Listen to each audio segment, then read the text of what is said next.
mengenai teori masuknya Islam ke Indonesia beserta saluran-salurannya. Langsung saja kita lanjut ke pembahasannya. Pada akhir abad ke-13, pengaruh Islam dari Timur Tengah berkembang pesat di Nusantara.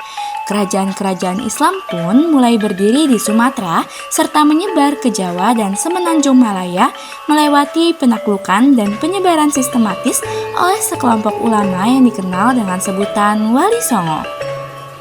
Pada saat yang sama, Majapahit mengalami kemunduran akibat perang saudara dan perebutan tahta yang membuat negara-negara taklukan satu persatu lepas dari Majapahit. Di tengah kemunduran tersebut, pengaruh Islam masuk dengan mudah dan cepat. Sama halnya dengan proses masuknya agama Hindu dan Buddha, Islam masuk ke Indonesia juga melalui jalur perdagangan. Tampaknya posisi strategis Indonesia memudahkan masuknya pengaruh-pengaruh dari luar. Penyebaran yang cepat didukung pula oleh kenyataan Islam tidak menuntut syarat yang terlalu ketat untuk memeluk Islam. Akan tetapi, kapankah persisnya Islam masuk ke Indonesia? Siapakah yang berperan penting dalam proses masuk dan berkembangnya Islam di Indonesia? Serta faktor apa saja yang membuat Islam dapat berkembang dengan cepat di Indonesia? Hal itu semua akan dibahas di video ini. Untuk mengulik proses masuknya agama Islam, kita perlu membedah teori terkait masuknya agama Islam ke Indonesia. Ada 3 teori mengenai proses masuknya agama Islam ke Nusantara, yaitu sebagai berikut. Yang pertama, teori Gujarat. Menurut teori yang didukung oleh Stefan Kronje, W.F. Schuheim, dan B.H.M. Flekke, agama Islam masuk ke Nusantara sekitar abad ke-13, dibawa oleh para pedagang atau saudagar Islam dari Gujarat, India. Ada 2 bukti yang mendukung teori ini. Pertama, batu nisan Sultan Malik Al-Saleh, Sultan Samudra Pasai yang meninggal pada tahun 1297, bercorak Gujarat, India. Kedua, tulisan Marco Polo, pedagang dari Venesia yang menyatakan pernah singgah di Perak pada tahun 1292 dan mendapati banyak penduduknya beragama Islam, serta peran pedagang India dalam penyebaran agama tersebut. Yang kedua, teori Mekah. Menurut teori yang didukung oleh Buya Hamka dan Jesse Van Leer, pengaruh Islam telah masuk ke Nusantara sekitar abad ke-7, dibawa langsung oleh para pedagang Arab. Buktinya adalah adanya permukiman Islam pada tahun 674 di Baros, pantai sebelah barat Sumatera. Para pedagang Arab tersebut juga melakukan pernikahan dengan penduduk lokal sehingga agama Islam semakin menyebar di Nusantara. Menurut Hamka, kedatangan awal bangsa Arab tersebut tidaklah dipengaruhi oleh faktor ekonomi, tetapi lebih kepada motivasi dan dorongan untuk menyebarkan agama Islam.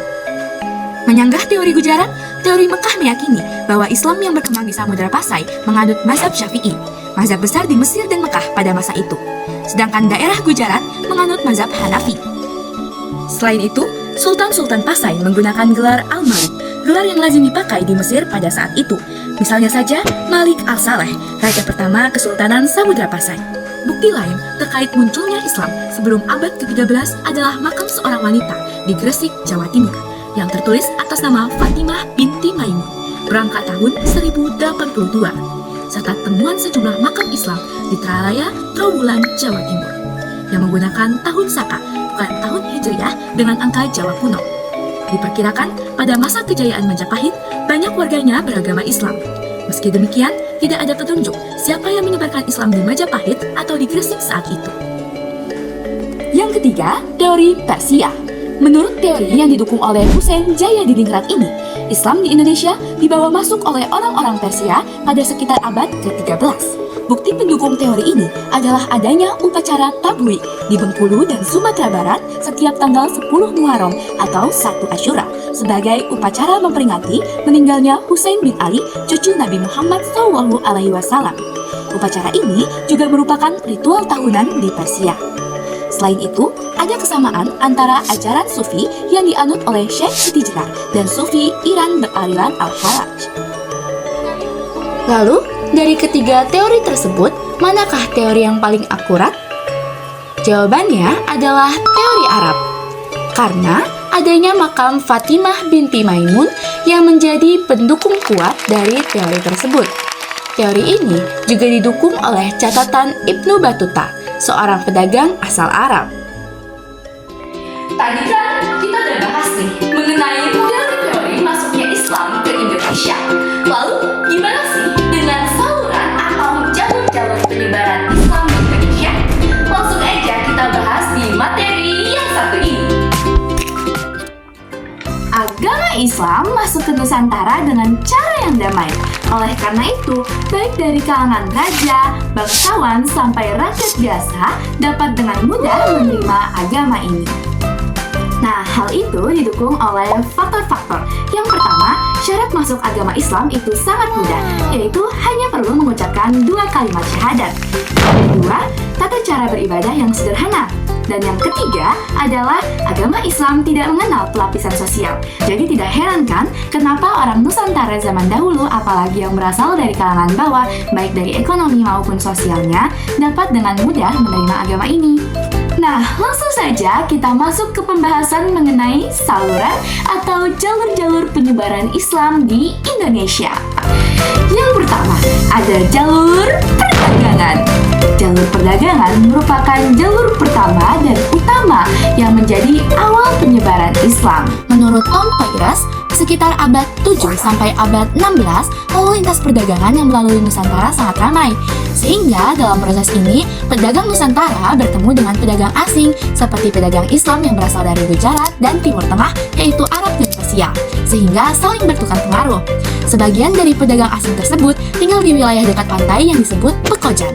Lambat laun, jumlah mereka semakin banyak, demikian juga pengaruh Islam di tempat tinggal mereka.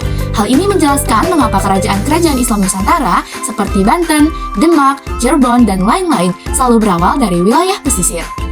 Nah, para pedagang ini kemudian menjalin kontak juga dengan para adipati wilayah pesisir dan perlahan-lahan masuk ke lingkaran pusat istana. Ketika raja-raja dan para bangsawan memeluk Islam, rakyatnya dengan mudah mengikuti. Setelah memeluk Islam, baik rakyat biasa, pedagang Nusantara, maupun anggota keluarga istana ikut menyebarkan Islam ke kota-kota pelabuhan dan pesisir yang lain.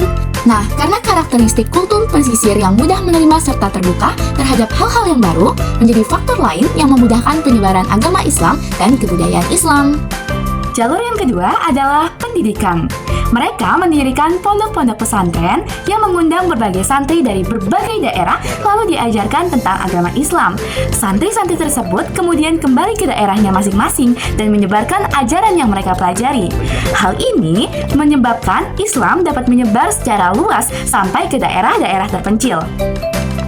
Pesantren-pesantren yang ada pada saat itu diantaranya adalah pesantren Ampel Denta yang didirikan di Surabaya oleh Sunan Ampel dan pesantren Sunan Giri yang didirikan di Surabaya juga oleh Sunan Giri. Jalur perkawinan. Pedagang-pedagang dan juga keluarganya menikah dengan perempuan pribumi, putra-putri para bangsawan atau adipati, dan bahkan dengan anggota keluarga kerajaan. Pedagang atau ulama tersebut mensyaratkan perempuan atau pasangan idamannya untuk mengucapkan kalimat syahadat terlebih dahulu. Anak-anak hasil pernikahan itu pun cenderung memeluk Islam, agama yang dianut oleh kedua orang tuanya. Salah satu jalur perkawinan yang terkenal adalah kisah tentang Prabu Siliwangi dan Nyi Subanglarang. Dikisahkan, Prabu Siliwangi mendengar suara Nyi Subanglarang yang sedang mengaji. Ia pun lantas jatuh cinta, lalu menikah dengan syarat masuk Islam. Yang keempat, tasawuf.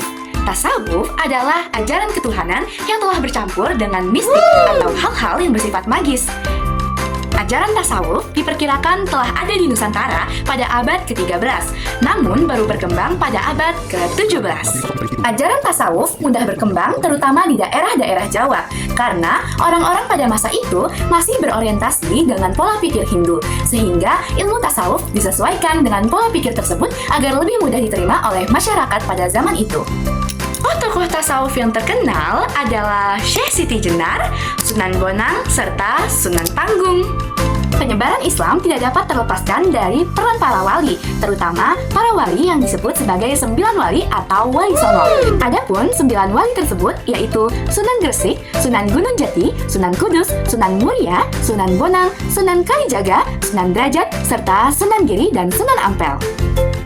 Jalur yang terakhir yaitu jalur kesenian. Agama Islam juga disebarkan melalui kesenian. Beberapa bentuknya yaitu wayang oleh Sunan Kalijaga, gamelan oleh Sunan Bonang, serta gending atau lagu-lagu yang biasanya berisi syair-syair nasihat serta dasar-dasar ajaran agama Islam. Nah, tapi budaya atau seni-seni yang sebelumnya telah berkembang tidak musnah. Mereka diperkaya dengan seni Islam yang biasanya disebut dengan akulturasi budaya. Nah, sekarang udah paham kan? Kenapa Islam bisa masuk dan diterima dengan baik oleh masyarakat Indonesia serta menjadi agama yang dianut oleh mayoritas penduduk di Indonesia hingga saat ini? Sekiranya begitulah materi yang dapat saya sampaikan. Semoga ilmu yang disampaikan dapat menjadi ilmu yang bermanfaat bagi kita semua. Sekian, terima kasih. Wassalamualaikum warahmatullahi wabarakatuh.